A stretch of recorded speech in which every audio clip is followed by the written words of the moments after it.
Odyssey is coming home, and he will score because there are only 2 outs, and boy, is Wells going to hear about that. A brain cramp for David Wells gives the Blue Jays an extra run. On rare occasions, even umpires go down for the count. Bob Engel thinks it's strike 3. Robert, you're thinking about that favorite restaurant. The count is 3-2.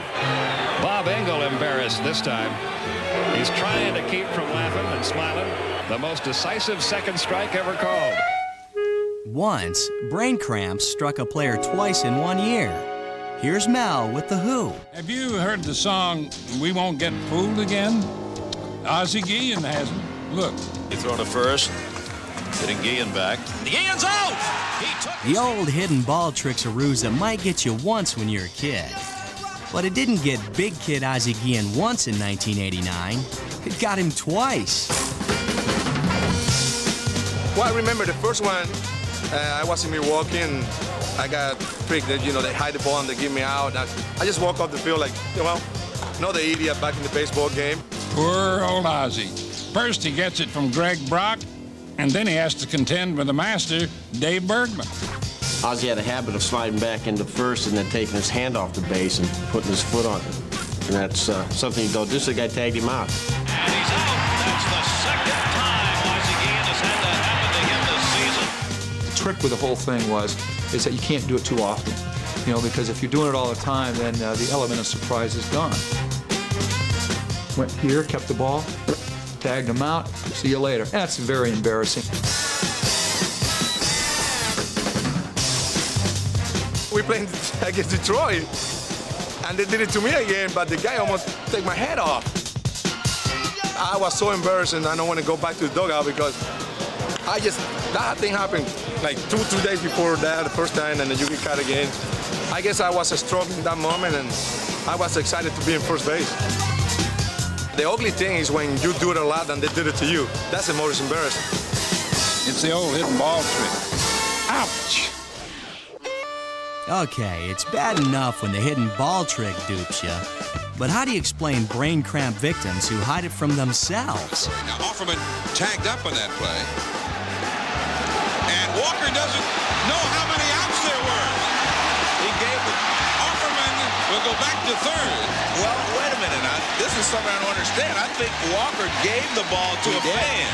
He thought that was the third out. Yeah, here's the funny part. He goes back to get it, though. That's what's funny. Yeah. What if the kid doesn't give it to him? The Sunday night game of the week on ESPN, and there I was giving a ball away with 2 outs. See, and he gives it to that kid. Sebastian Napier, I'll never forget the kid's name. I remember going back and taking the ball out of his hand and throwing it at the home plate. And I walked up to him and said, "Don't you ever take that ball away from me again with only 2 outs." And then went back up to my position. Just one of those hysterical moments. I laughed at it immediately. It was just a comical moment. But as Benny Agbayani found out, those who don't know the history of brain cramps are doomed to repeat it. Benny makes the catch. Hit is tagged up. Hit is got Benny thinks it's the third out. He handed the ball to a fan. Agbayani gave the ball to the fan. He thought there were 3 outs. Well, it happened a few years ago against Larry Walker. They said, don't worry about it. It's already done. Let's go out there and, you can't take that back. You just got to go out there and play your game.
Oh, he broke the window. Shaquille O'Neal would be impressed. He's not impressed. They need a glass man here to get that guy a broom. Get him another location.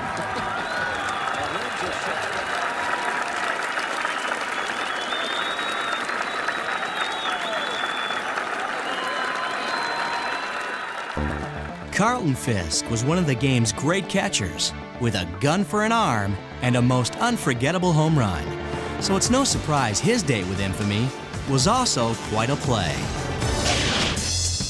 Perhaps only a full moon could account for a most bizarre play which occurred in the game between the White Sox and Yankees. With 2 men on in the bottom of the 7th inning, New York's Ricky Henderson came up with a score tied at 5-all. And here we go. Salazar way back. He can't get it. Beecham went back and tagged and stumbled. Now they got 2 men at third. They got to wave one around. Get them both. We'll get them both at the plate. There's one. There's two. Look at that play. I don't believe it. Look at that play. He had 2 guys on, and Henderson hits a bomb out in the left center field. All of a sudden, there's 2 guys at second base running into each other, trying to figure out who's going to tag and who's not going to tag. Beecham went back and tagged and stumbled. One guy can see the ball's going to hit the ground, the other guy can't. Now they got 2 men at third.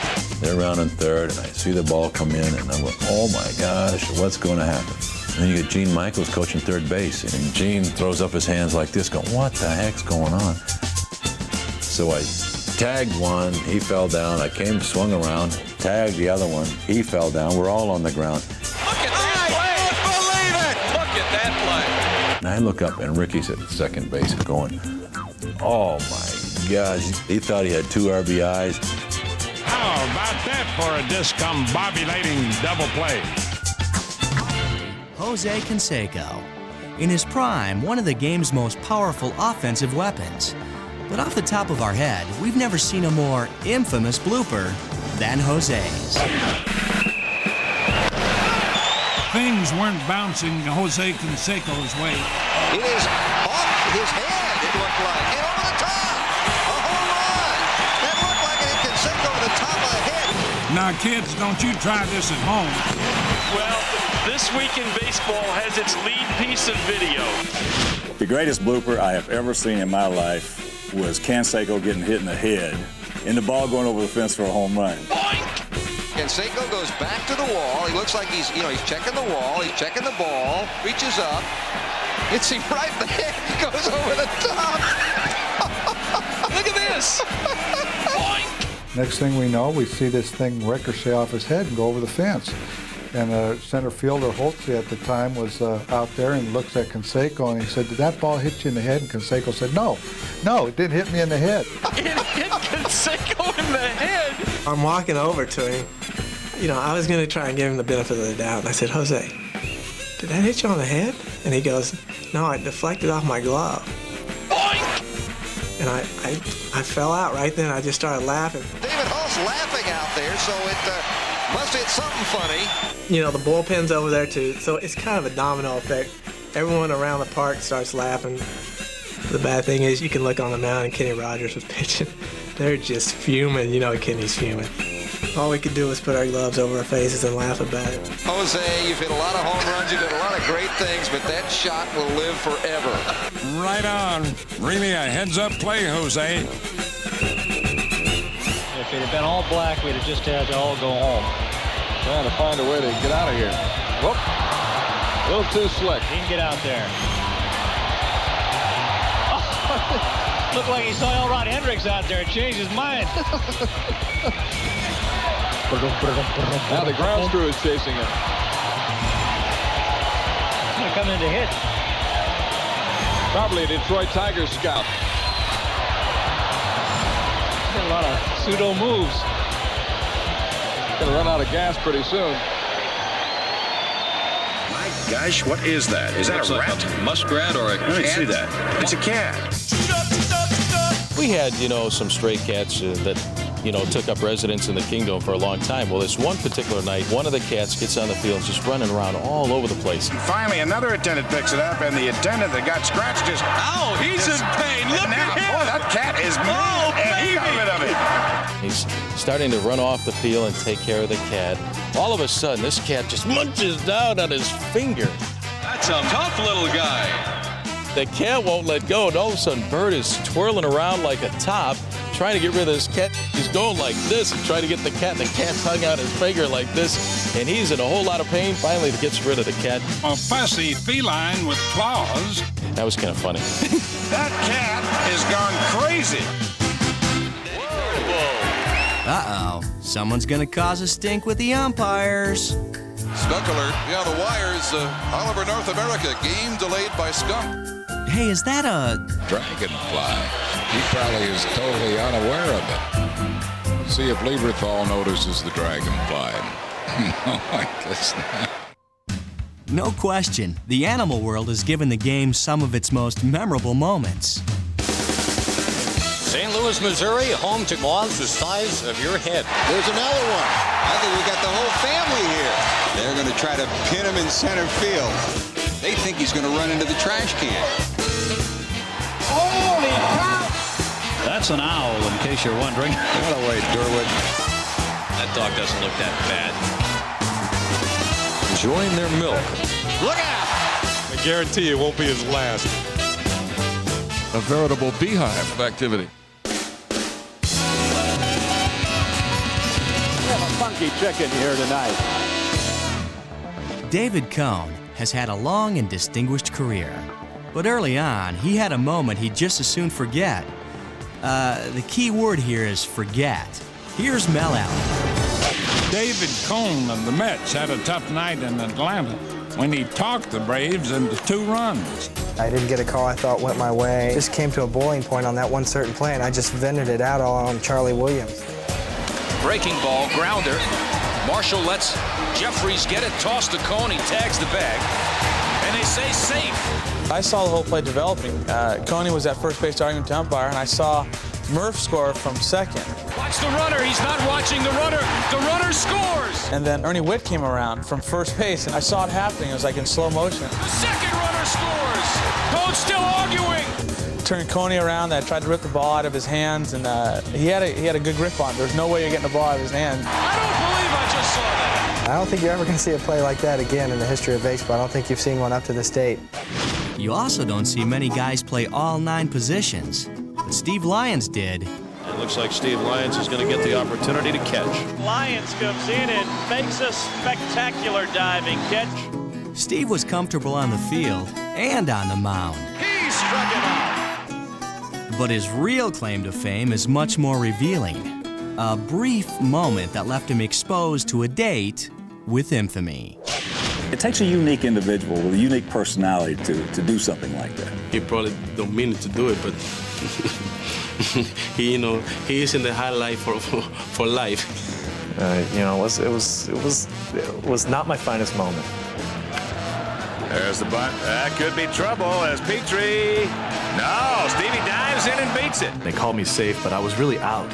And so Petrie and the umpire were arguing, and I got so in tune to the argument, I literally forgot where I was standing. Did you see that? He's going to get the dirt out, and all of a sudden he unbuckled his pants and they fell down. Brain cramp. Brain cramp. It was either a brain cramp or it was contrived. I don't think it was contrived. I got a lot of strange looks. I got a few high fives. I got benched, I think. Jeff Torborg actually thought I did it on purpose. I don't think that's really the proper place to do that, but he forgot where he was. Yeah. He had a vapor lock. From 1 minute to another, everybody was laughing, and I was turned around. He was half naked. I always believe Steve always think he have a nice body, and he want to show to the people. He pulled his pants off, and everything dropped. And I told him later, you didn't really show me anything. I was wearing underwear, technically, and my mom used to tell me always wear clean underwear because you never know when you're going to have to show them off. So, thanks, Mom. Funny? Sure. But a blooper like that can linger. So Twib went undercover to find out the real story behind the blooper. I could feel the dirt running down the inside of my pants because after the slide, it just kind of gets lodged in there, and then you stand up and it's running down the inside of your pants, and it doesn't feel very good in there. Imagine the shame. I mean, I'm standing out there in front of, 30,000 people with my pants down around my ankles.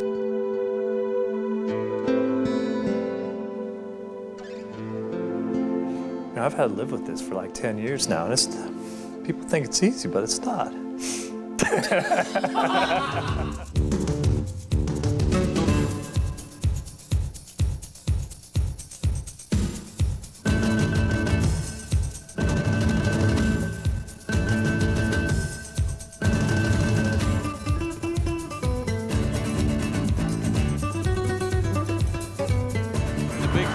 They're trying to suck our cameraman right out of here. Hang in there now. I don't want a bad hair day. Must keep this glove on my head.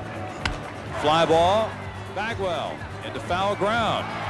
And he fell and still was there for the catch. The devil's triangle out there. But he made the catch. Some guys really have that flair for showmanship, you know? Runner goes, fly ball, center field. Hernandez, and loses his footing. The ball falls behind it. One run scores. Smith goes to third. Wahlbeck into second with a double. Smiling about it, and in the old high school yearbook, when they say, what was your most embarrassing moment? This will be the one that Cesar Hernandez will put in. No place to hide. And now, for our finale, the Tumblers.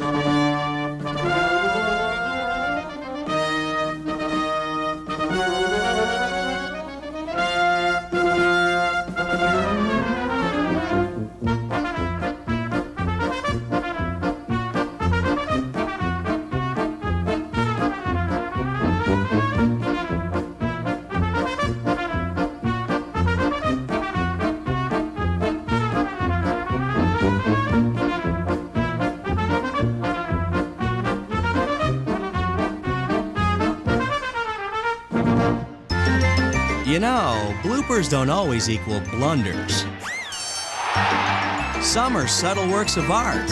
Holy smoke, how did he do that? Fonzie said, I'm going to play this like the Indianapolis Clowns used to do it. You just have to pick your spot. And look at Kendall! Is it safe? Ho, ho, ho! Players love bloopers that have happy endings. Into the catwalk, off the catwalk, it's in fair play, and it's caught! Wilson makes, no, he doesn't, yes he did! Heck, the Phils make a play like this every 20 years. Shades of Boone Rose play. That was Pete's ball all the way. It was Pete's ball all the way. It was a classic World Series blooper. Gone good. Catchers are trained. When you go outside of your little area, you're not saying anything. You're listening for the first baseman to call you off or the third baseman to call you off. And I'm listening for Pete, thinking, where's Pete? Pete's supposed to be here. Where is he? Now I'm thinking, if I'm at the same level he is, we're going to drop this thing. So my feeling was go get it, which is not the way I caught pop-ups. And in fact, in this instance, didn't. So when I went to get it and then I popped out, I was so angry with Pete. It was Pete's ball. And then all of a sudden, there's his glove, and I wanted to kiss him. It's nice to have two gloves to make a catch. But hey, who needs a glove? Tell him, Mel. This spring, defense was the main order of business for new left fielder Kevin Mitchell, who got a few tips from Willie Mays. Of course, when Ozzie Smith came to bat recently, no one figured on this. Yeah, that was a good one. I've never seen that before in my life. And that's sliced to left field, and it's another chance for Mitchell, and he makes a bare-handed catch! In my entire life, I've never seen that happen. I remember seeing him look down to check and see where he was in relation to the wall, so he didn't run into the wall. But when he looked back up, he had overrun the ball. And everybody was like, did you see that? He just reached up and grabbed it with his hand and just tried it on in the dugout, smiling, and he thought it was funny. That was one of the best and the funniest plays I've ever seen. We were all laughing about it, but it ended up going down as probably one of the better catches it's ever been made, really. Folks, would you like to see that again?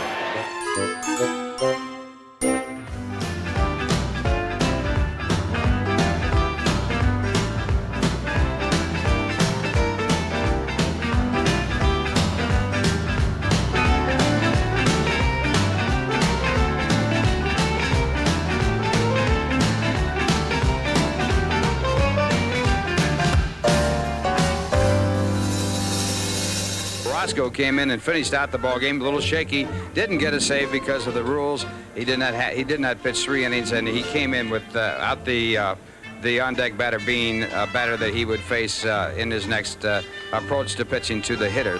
Excuse me? Hi, I'm Peter Gavir of the Texas Rangers. Catch all the Major League action on this week. No, on what? It's just Dan Gladden. And this is Robbie Thompson. We never... Catch all the action of Major League Baseball. No. I'm Mike Scott of the Houston Astros. Catch all the action of this week. Hey, let me see that again. I'll never get through this. We never miss This Week in Baseball on this station. On this station or channel? Station. This station. God, I'm having trouble with this one. Get Bert Convy for this stuff.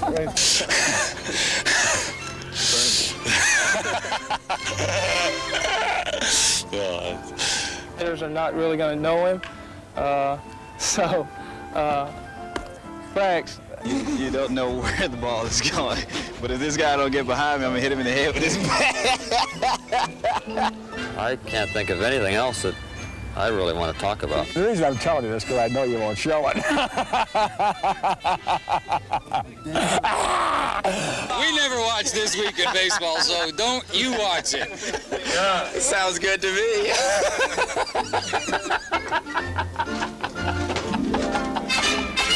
Yankee Stadium. The pitch deep to right field. Holy cow, I don't believe it. Home run for George Brett. And Billy Martin now is coming out. He wants to take a look at that bat. Unbelievable. Hey, they might have a point here. Thurman Munson was called out after getting a base hit because there is pine tar above. You can see the bat. Oh, no, you can't. You're not on TV. Above the trademark. And Billy Martin might have a valid point here. That's the only way the Yankees can get out of this scrape. And they are about to make a decision, and this could be a momentous decision. I can't tell by the way they're walking as to who's going to win this argument. Well, they're going to try to use the 17 inches of the bat or the plate to measure the bat. But they should measure from the far end of the plate. Well, first of all, I don't see anything wrong with having pine tar as far as you want on that bat. Bill White, you're right, except for the fact that you remember the... Oh, I can't believe that. Wait a minute, Bill. Wait a minute. They did that to Thurman Munson out in Minnesota. Brett is upset, and I can't believe that, Phil. Well, now, wait a minute, Bill. They did it on Thurman Munson in Minnesota. It was not as dramatic a moment as this. Thurman hit a line drive into left field, and a base hit drove in a run. I said the same thing then. I couldn't believe that they could call Thurman out, and I can't believe they'd call Brett out here. And now they're trying to get rid of the bat. And Gaylord Perry was out there. He's going to get fined. He was in a tug-of-war with the umpire. Dick Hauser is furious. They are holding George Brett out there. 3 men are holding him. Well, the game's over. That's right. He is called out, and the Yankees win the game 4-3. But it's one of the most unbelievable endings I have ever seen. The most unusual and I would guess most fun for some people moments of baseball this year was when the words pine tar became part of the baseball language, and the man involved in pine tar and the famous episode is Royal Star third baseman George Brett. What is pine tar? Well, pine tar comes in a can like this. I don't know if this is the brand that the Kansas City Royals use, but a lot of people have been sending me different brands of pine tar. Pine tar is used by farmers, by horseshoers, by nurserymen, soap manufacturers, and various industries. And baseball players use it mainly to put on their bat to give them a little sticky substance, because a lot of times when you go up there and you're playing weather like we have in Kansas City or play anywhere, it's to get a good grip on the bat. And what you do is you put a little of this pine tar on a rag similar to this, and then when the pine tar's on the rag, you might put a little bit up here, and then when you're on the on-deck circle or you're going up the bat, you get a little substance on your hand, and then you put your hands down here on the bat. Well, in my case, on the 24th of June, I believe. July 24th. My pine tar was about up to here, I guess, and that was a little bit too far. And at one at bat, I happened to hit a home run off Rich Gossage, and all of a sudden, for about a month, that's all I talked about. And I thought it was over with until Steve Grad came up to me and said, hey, we're going to do a little thing with your pine tar thing. And I said, well, if this is the last thing I'll ever have to do, I'll be very happy. So hopefully, after today, it'll be closed.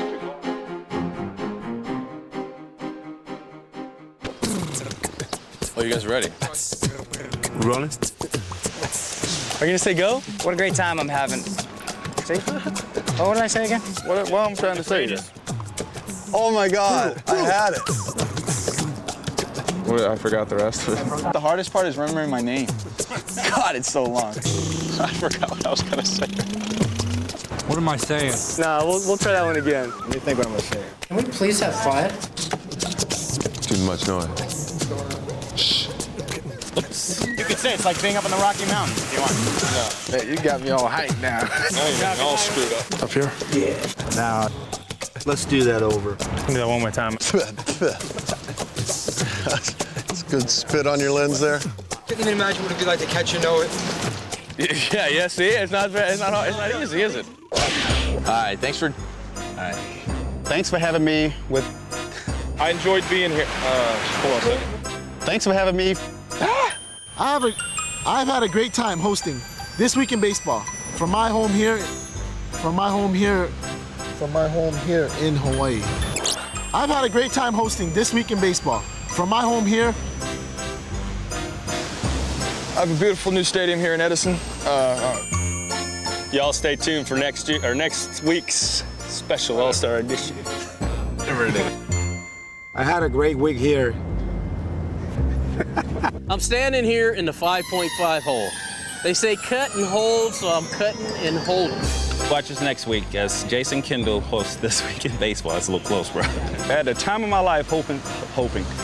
Get back over there. That sounds like terrible. I don't even know, it's like I'm not speaking normal words. I had a great time hosting the show of This. Wait, say it again one more time. I had a great. What? Well, that's all from Wrigley. But P. Oh, time. Yeah, I don't act too well with bees. Thanks for watching me this week on what? This Week in Baseball. Now he's smoking. I don't think I could get any. The strangest thing happened in Toronto, where they gave some lucky fan Derek Bell's Jeep. Joe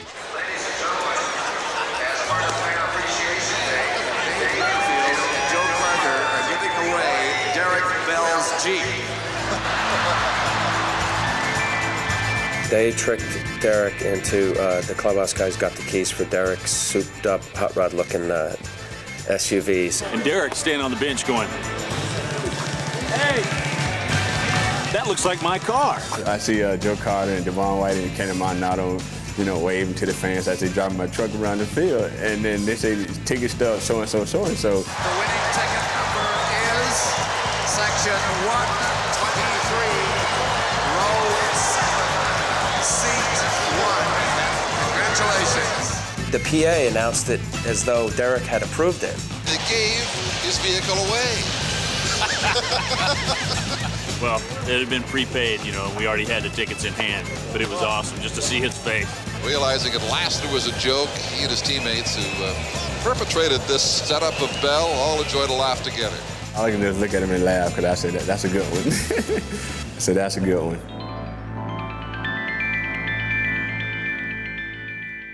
Coming down pretty good now. Well, it's supposed to rain at this time of year down in Miami. Well, a good job by the ground crew getting that tarp rolled out as there has been a rain delay. Look how far they have to go to carry it. They're covering the outfield. Now they've got a long way to go to get that tarp on the infield. I would think that there's got to be a better way to do this. Instead of a tarpaulin, they're going to have to re-spell that and call it a tarp pulling contest. They're on the infield, and now they are bogged down. I mean, you could see this coming. What is going on? This is great. They cannot move it. Now they're going to try it again. I'll guarantee you, shallow right is dry as a bone. Look, now they're running. Now it's a race. They figure if they get enough momentum going, look at this wall of tarp they've got to go through. Looks like a ride at Disney World. The Caterpillar. I wonder if they thought about possibly all of them going to the other end and maybe bringing that part over. I don't see any solution. So they battle through the Caterpillar, and here they come again. It's a momentum, fellas. The charge of the Wet Brigade. They got a little momentum right now.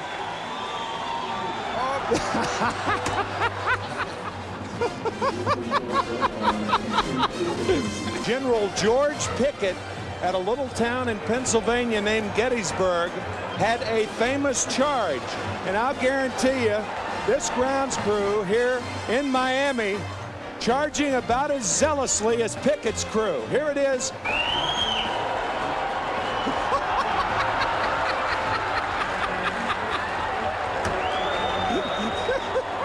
Giving up the frontal attack, and now they're coming in from the flank. Flank, you got it. This is a flank attack right here. The frontal didn't work.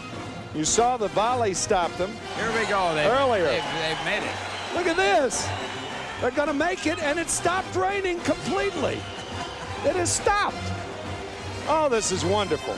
Oh, yes, he did. Hey, he was kick him off the mound. He did not call. He said it talking to the ground. He looked right at me and called me a He's on report for him. I didn't think he called you. I said, I heard him say I did not say him. Not hear him say I did not hear him say that. Sorry, what's that? Look, he already ran me. Oh, okay. What do you want? Well, you ain't gonna get nothing. He already ran my. I know it. What are you gonna do? Look at my. No, go ahead. You didn't call. What? You didn't call him. What? You didn't call him. Right. Okay, I know that. I know you didn't call him a. He called you. Right. He did not call you. No, he didn't. I'm standing right alongside of him now. If he said it, hey, I heard him say he called you. Oh, that's good enough. Okay, but don't say he didn't say that. He did not say that. Fine. He called you. Agree with you, but he did not say you're. Do not get Russell out because I believe that you can hit this left-hander. That's the way to hustle, Penguin. Nice job. Attaboy, Billy. Way to hit that ball. Man, Tommy loves baseball. So much so, he's willing to talk about it with anyone, anywhere. Standing in the right. What? The guy's standing in front of the base. Tommy, wait a minute. He's standing right there. And what he's standing right there. What do you think I should do? Take him out or leave him in? No, I said we don't like the designated hitter. Ball runner? No. You're going to adapt the hitter pretty soon. No, we won't. Have to. In fact, Tommy has his storytelling down to a science. I tell them if we all get on one end of a rope and pull together, we can pull the rest of the clubs with us. But if half get on one end of the rope and the other half get on the other end, you can pull all day long. And all you're doing is pulling against yourself. Sometimes he just makes things up. ¿Quién está en Los Ángeles? He said he's very, very contented. He's very happy to be with the Dodgers. He said he loves to play for Tom Lasorda. He said Tom Lasorda is the finest manager he's ever played. Tommy's greatest achievements were World Series championships in 1981 and in '88. But he never really gave Twib a good Tommy Lasorda on the field blooper. Well, all that changed at the 2001 All-Star Game in Seattle, where Tommy's rough and tumble approach to the game took on a whole new meaning. 2-2 count. And Guerrero, there goes half the bat. And it takes out the third base coach. Having had Olympic experience, Tommy knew just what to do. A backward somersault with a slight pirouette to the right. Oh, and he hits the landing beautiful, just beautiful. Oh, head down, Tommy! Oh, no. Tommy landing right on his gold medal.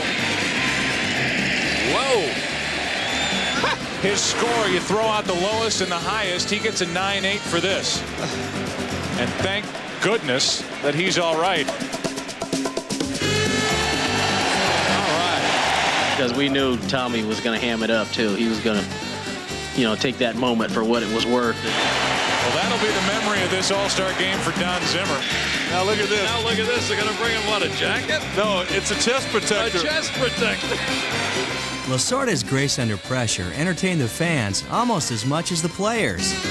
It was a storybook moment. Why do I keep thinking Humpty Dumpty here? Had a great ball. So thanks, Tommy, for all the great stuff you've given us the past 25 years. It was nice of you to close it out with one unforgettable blooper. Oh, hey, what an effort. Hope this gentleman's okay. Whoa! Feet don't fail me now. No baseball. Great shot. He has no nachos left. He's got cheese on his jacket, and he's a Giants fan. Oh, what a shame. Diving for the ball. Oh, my. Imagine making a spectacle of yourself in front of thousands of fans. Pretty embarrassing, right? Well, you'd be surprised.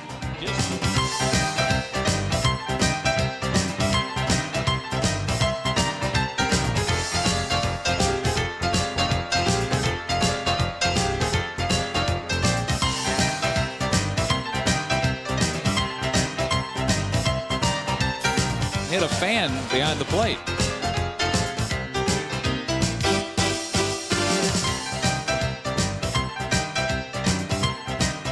Look at Rigetti. Look at this. He throws the ball over the right field fence. And you know how far you got to throw that ball to get it over the fence? He is hot. Can he make? Oh, everybody's safe. How do you like that? And McDowell threw the ball away.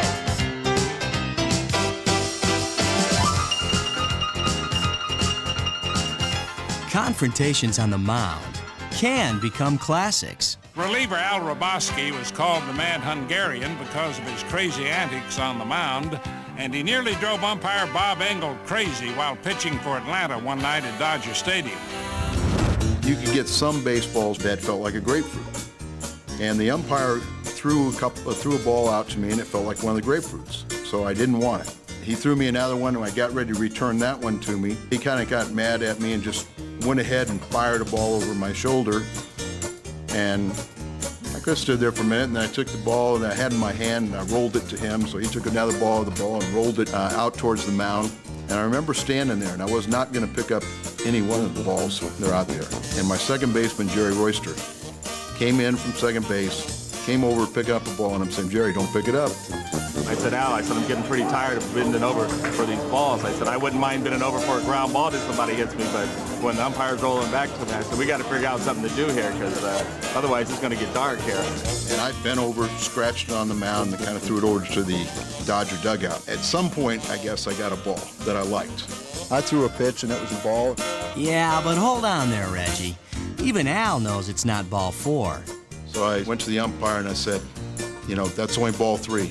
He said, how would I know? You had balls all over the place. Went into the visitor dugout, the Atlanta dugout, called the official score. The official scorer said ball 3. Went behind the mound and came up to deliver the next pitch. He was expecting about a 200-mile-an-hour fastball. I threw a hanging forkball, and Reggie, anticipating the high-octane fastball, corkscrewed himself into the ground, almost fell down, striking out. 2 weeks later, I saw Bob, and he was jumping up and down. He said, hey, man, that was the greatest thing in the world. We made this week in baseball. The '93 All-Star Game gave us still another classic confrontation between the big unit and a wary John Kruk. Watch the reaction of John Kruk. Would you say his heart is palpitating a bit? He's facing Randy. It's the first inning. And I think everybody kind of knew, except John, what was going to happen. And Randy launches the first ball over his head, and we ducked in the dugout. This ball obviously just getting away from him. Kind of scare you a little bit from the foot go that way and the ball goes the other way. And Johnson's early message was sure not lost on Kruk the rest of his time at bat. Look at the next step. I don't blame John one bit for going toward first. And he bailed out again at the breaking ball. He wants no part of Randy Johnson. You knew that was coming. John had no chance.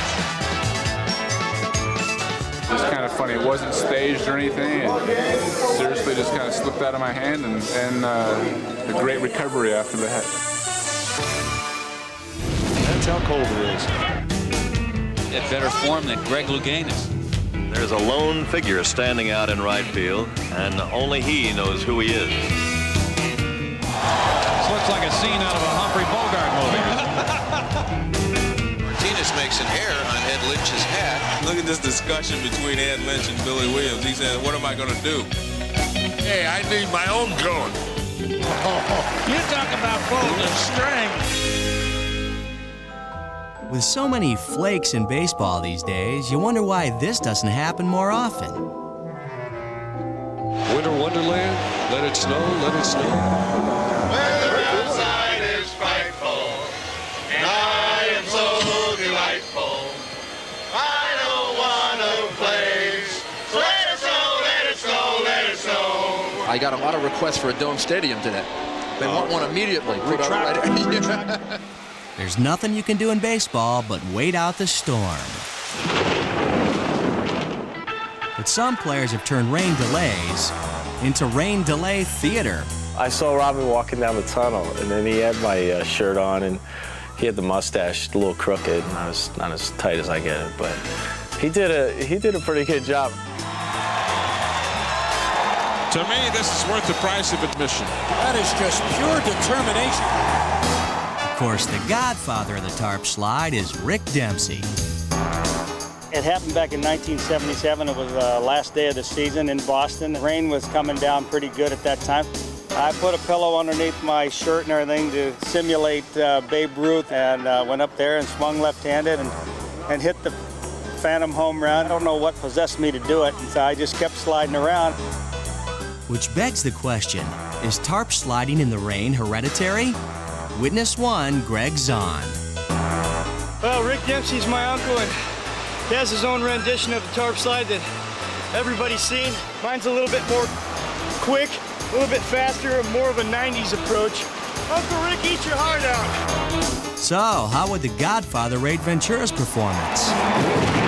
I thought that was pretty good, but he doesn't realize what he's done to himself. Now he will subject himself to everyone in the game of baseball only remembering him for running around the tarp. Cincinnati's Paul O'Neill gives conclusive evidence that you just don't need a glove or a good arm to play this game. Base hit right field, but they're going to have to hold Jelks at third. Going now, the ball gets away from O'Neill. He kicks it to Benzinger. No, I do not believe this. What in the world are you doing out there? He said, hell, I thought the game was over. He bobbles the ball and hits off his elbow and his shoulder and his chest and comes down, and he's so upset about it that he just kicks at it and kicks like a perfect ball to the relay man. It is a perfect kick. And watch this. Boom! And it was almost like a flashback to the old days of football. The Cincinnati Bengals are on the phone. Don't ever turn the game off when it's on TV, because you never, ever know what's going to happen. Well, that covers kicking the ball and barehanding the ball. But there's another variation on bloopers gone good. Most pitchers, by the way, will do anything for an out. Case in point, Terry Mulholland. Right back to the mound. Good stab by Mulholland. Runs most of the throw. What? This is a classic. This is going to lead this week in baseball. That was like September of 1986, and we were in New York playing the Mets. Had Keith Hernandez at the plate. He hit a one-hop shot back to the mound. Mulholland couldn't get the ball out of his glove. Meanwhile, he's trying to run to first base. Sees he's not going to get there in time. What does he do? So I start, kind of working my way towards first base, trying to get this ball out, and I can't do it. And I figured, hey, I got to get this thing over there somehow. So I just took the glove off, tossed the whole thing to Bob Brenly, and his eyes lit up like, two headlights. He's like, oh. I didn't really think that the chances of seeing that play actually happen again were that great. Terry, meet El Duque. Comebacker, there's the good athleticism. He throws the glove to first for the out. The ball was stuck in his glove, and so he threw the entire thing over to get out number 2. What an intelligent play by El Duque. The ball was hit. I grabbed it here. Then I looked at the runner at third. When I went to take the ball out, it wouldn't come out. So my only reaction was to throw the glove. So I threw the glove. That reminds me of Terry Mulholland 12 years ago against the New York Mets, who did something similar to that. Ain't gloves grand? Mark Fidrych blew into the big leagues like a breath of fresh air. As a 21-year-old Detroit rookie, quickly nicknamed the Bird, Fidrych was a free-spirited sensation who won 19 games while capturing the hearts and minds of baseball fans everywhere. Everybody loved the Bird. He was a young guy with curly hair. All he wanted to do was talk the ball and throw it past the hitters, and he did that in very spectacular fashion. No one could believe what he was doing out there. I mean, he was talking to the ball and patting the mound and, you know, doing his own groundskeeping.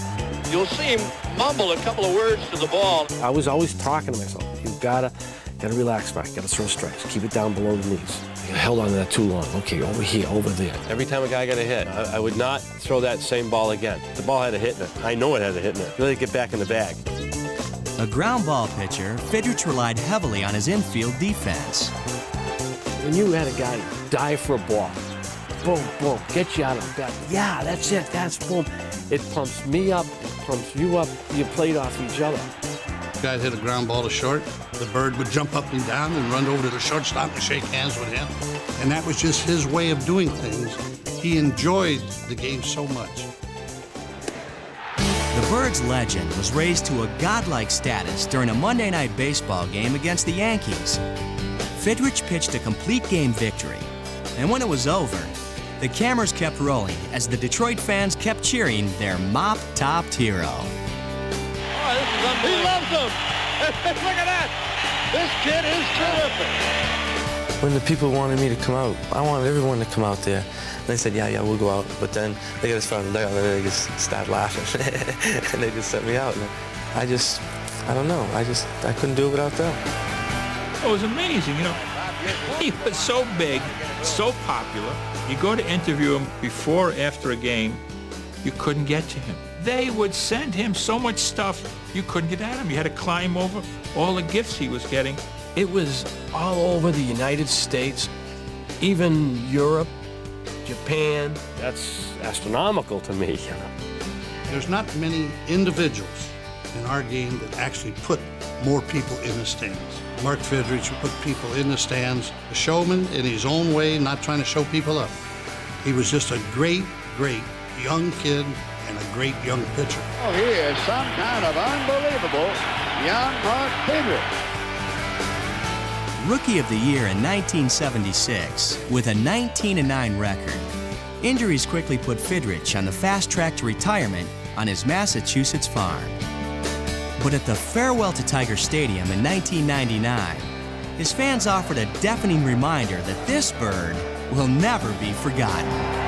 He's still dear to the city of Detroit, loves the people here, very humble person. I just look at everything that I have. For some reason, boils around baseball. So baseball gave me my life. Mark Fidrych, a rare bird whose spirit still sparkles.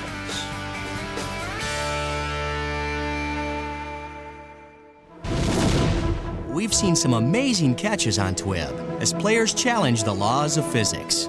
Some win and some lose. Badly. Look out. Oh, man. Events to the warning track. He falls over the fence.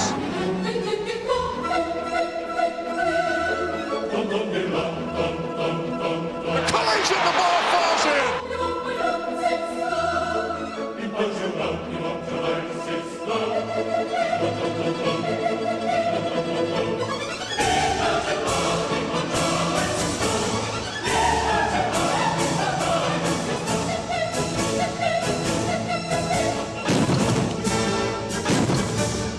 One night, the Metrodome offered a crash course in science, one that certainly left its mark. This ball is gone! And Butch Husky just ran right into the wall. Watch him go back. Ouch. Welcome to the Metrodome, Butch Husky. He went chest and face first right into the wall. He's laughing. Butch is gonna kill me. As soon as he hit the warning track, I said, stop. And he didn't hear me. And it wasn't like jumping into the wall, he jumped up through the wall. He tried to do a Griffey. Griffey leaps high in the air. Got it! An incredible catch by the kid! But the wall wouldn't let him.